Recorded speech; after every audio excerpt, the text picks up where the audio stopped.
আপনার নাম? মাজুদা খাতুন। জায়গাটার নাম কি?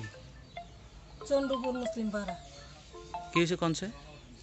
আমার ঘর ভেঙে গেছে গা গুদামের মেম্বারের জানাইছি পঞ্চায়েতের মেম্বার আইসে না। আর তহসিল থেকে?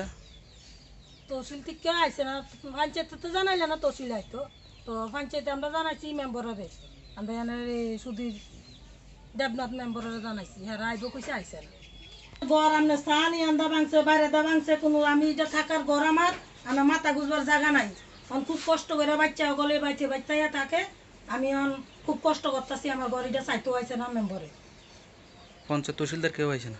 না, তহসিলদারও আমি জানাইছি না, মেম্বারে জানাইছি নি জানি না, তবে মেম্বার আইসে না। মেম্বারে জানাইছি। আপনার নাম কোন? চন্দ্রবানু খাতুন। জায়গাটা কোন জায়গা এটা? চন্দ্রপুর মুসলিম পাড়া। কেতে হয়েছে কোনছেন একটু? এই বৃষ্টি বন্যার পানি দিয়ে ঘর তো ভেঙে গেছে আর কি। কেউ দেখতে আইসে না আমরা। তহসিলদার? না না, তহসিলদারও আইসে না, কেউ আইসে না। খবর তো দিয়েছেন আপনারা? খবর দিয়েছি।